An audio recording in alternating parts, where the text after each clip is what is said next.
Hello everyone स्वागत करछि हम YouTube channel Odisha study hub रे। तो पिला माने आमे आलोचना करतना +3 फर्स्ट सेमेस्टर तुमनकर जो कंपलसरी सब्जेक्ट रही अछि ईवीएस बा वीएससी वैल्यू एडेड कोर्स बा एनवायरमेंटल स्टडी। तो ताकू आमे आलोचना करबा। तो आमे यूनिट 1 जोटे कि रही अछि बुझिला एनवायरमेंटल पोल्यूशन एनवायरमेंटल स्टडीज इत्यादि।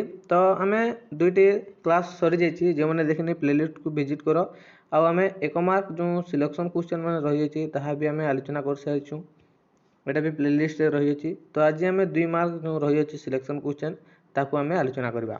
तो देखो जो मैंने चैनल को प्रथम थर आछंते चैनल को सब्सक्राइब करदेवे बेल आइकन प्रेस कर ऑल नोटिफिकेशन ऑन करदेवे जहाँद्वारा परवर्ती वीडियो आप सर्वप्रथमे पाई परिबे।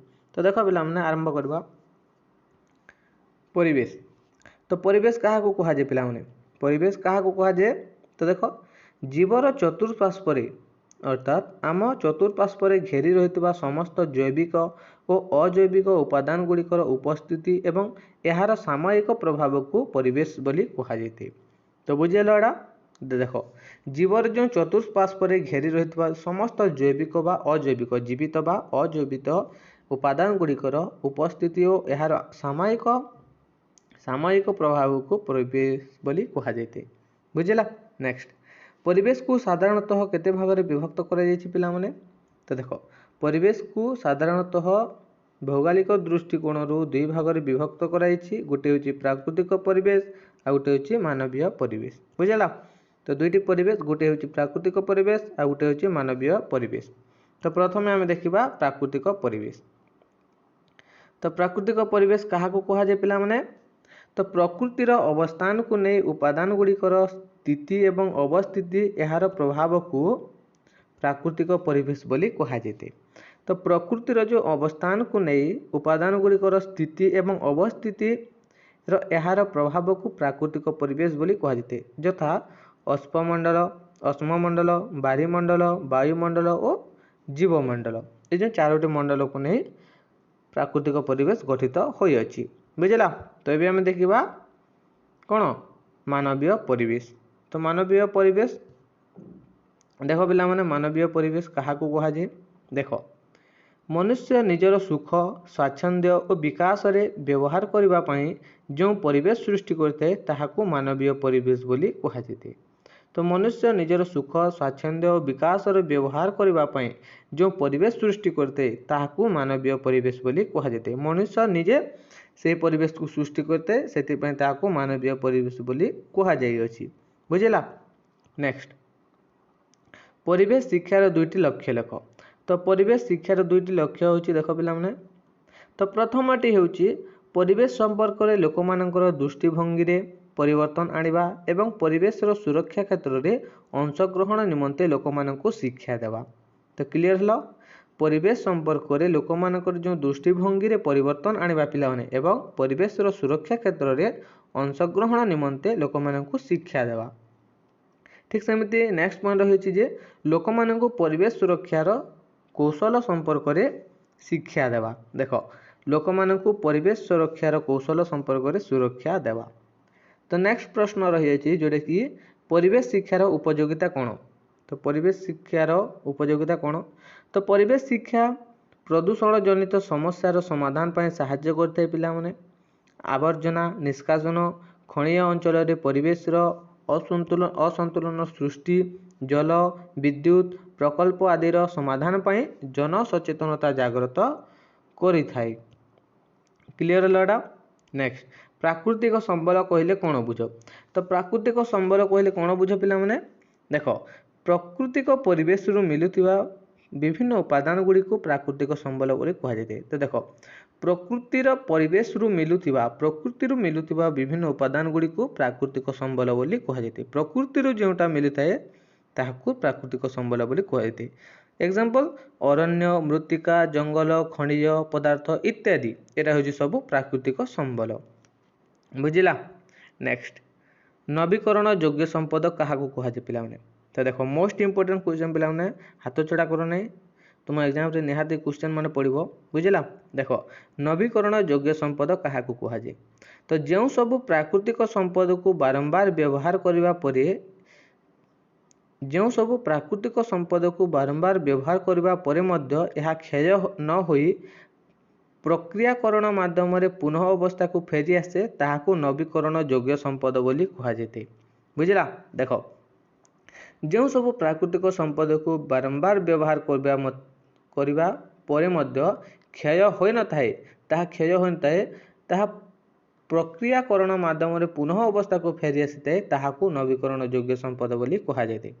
पुनः सही अवस्था को फेरी आसी से ताहाकू नवीकरण योग्य संपद बोली कुहाजेते बुझिला। नेक्स्ट नवीकरण अयोग्य संपद पिला माने। तो नवीकरण अयोग्य संपद कहले कौन बुझ जे जो सब प्राकृतिक संपद को व्यवहार करने फल यह क्षय होता है पिला माने।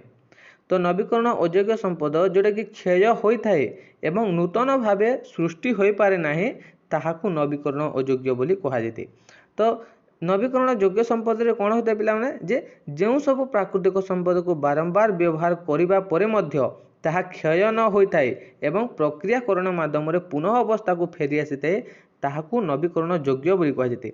ठीक सेमिति एठारे कौन होइछि ना जो सब प्राकृतिक संपद को व्यवहार करने फल यह क्षय होता है क्षय हो जाए एवं सही नूतन भाव में सृष्टि हो पारि न थाए ताहाकू नवीकरण अयोग्य बोली कुहाଯାଇଥାଏ बुझिला।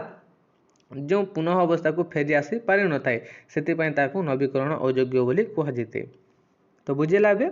नेक्स्ट जंगल एक प्राथमिक संपद उक्तिटीर कारण प्रतिपादन कर। तो देख पिला माने तो जंगल मनीष तार खाद्य पोशाक और बासगृहर आवश्यकता पूरण करिथाए तेणु जंगल को प्राथमिक संपद भाव अभिहित करा जायथाए। तो देख जंगल जो मनीष तार खाद्य पोशाक बासगृह आवश्यकता पूरण करिथाए पिला माने सेतिपय जंगल को प्राथमिक संपद भाव अभिहित करा जायछि। तो परवर्ती प्रश्न जोड़े कि मृत्तिका क्षय क्या कहुए पिला माने। तो मृत्तिका क्षय देख विभिन्न प्राकृतिक एवं कृत्रिम प्रक्रिया माध्यम कौन से अंचल मृत्तिका स्थानांतरित होगा प्रक्रिया को मृत्तिका क्षय बोली कहुए। देख तो विभिन्न जो प्राकृतिक एवं कृत्रिम प्रक्रिया माध्यम जेकोसी अंचल मृत्तिका स्थानांतरित बा माटी को गोटे जगार अन्य जगह को निया जाए एवं सही प्रक्रिया को मृत्तिका क्षय बोली कहुए। एबे बुझिला।